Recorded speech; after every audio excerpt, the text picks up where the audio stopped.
Hey everyone, it's Connor here from Durham Hearing Specialists. I hope you're doing well, and welcome back to a very interesting case. This is quite an unfortunate one. What we have here is an elderly patient with Alzheimer's disease, and he's come across to the clinic from a nearby care home, and according to the care team he has moderate to severe cognitive impairment. But I wonder, he has quite an unusual situation in that both of his ears have quite bad pathology, in the sense that he almost certainly has moderate, if not moderate to severe hearing loss in both ears, but they were not aware of this.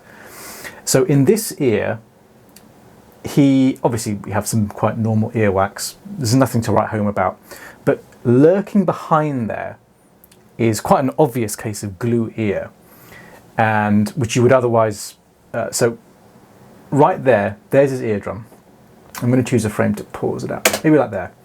Okay, so that's his eardrum. For reference, I'm going to put up a normal eardrum just so you can see right here. So that's a normal eardrum. Things to note are, it's kind of an oval, disc shape. It's kind of pale grey, pale bluish tinged. It's shiny. There's no inflammation there. It looks relatively normal and lovely. His eardrum, there are three things to note. One is that he's got this big kind of darker area there. That's not a perforation, that's a thinned area.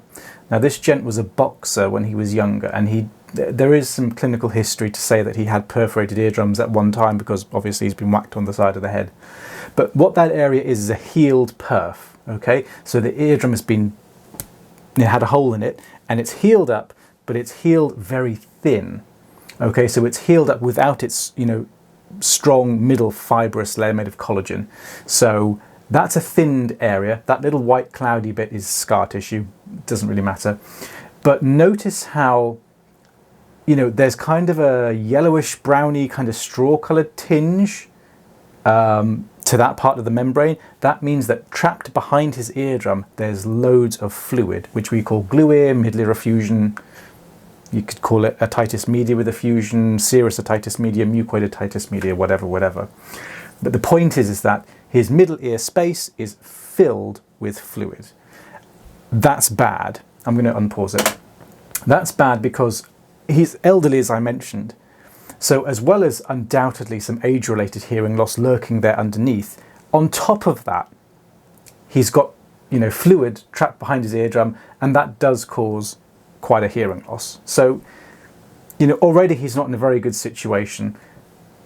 The other ear is considerably worse because he's got a terrible infection in that ear. And I'll show you that in a moment. Okay, I'm going to pause it here. That is the entrance to his ear. Obviously there's pus discharge spilling out of his ear.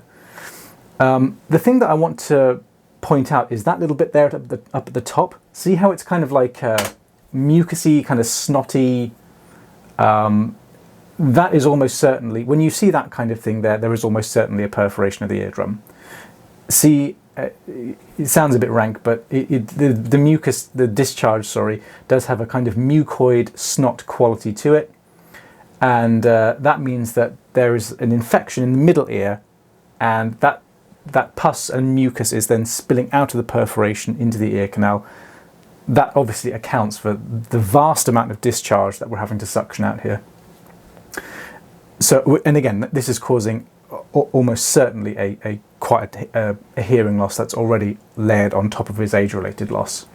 And this ear, he did not like me suctioning at all. I really couldn't complete the procedure as I would have liked.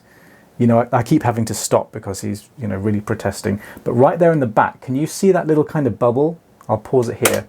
Right there, that's where the perf is, and that's why you can see it kind of pulsating. So if you see snotty, mucousy discharge, and you see pulsatile discharge, there is almost certainly a perforation there. There's really no other explanation that would account for those two symptoms. So this is what we call suppurative otitis media. Probably chronic, to be quite honest, but there's no mention of this or either of these pathologies in his clinical notes. Nobody was aware of this. And as you can imagine, if you have cognitive impairment of some kind, If layered on top of that, you just cannot hear, then obviously, yes, there will be mass confusion. You won't understand what the hell anyone is saying because you can't hear properly. You will zone out. So I wouldn't be entirely surprised if his Alzheimer's, obviously I'm not saying he doesn't have Alzheimer's, but what I'm saying is that I wouldn't be surprised at all if people think that his Alzheimer's is worse than it really is because he just can't hear. So what have we done?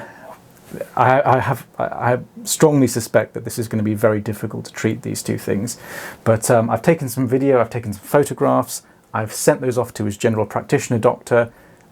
He has been seen, he's been given some medicine, so I will update you in due course if I know what's going on. But those are the two pathologies that I wanted to show you.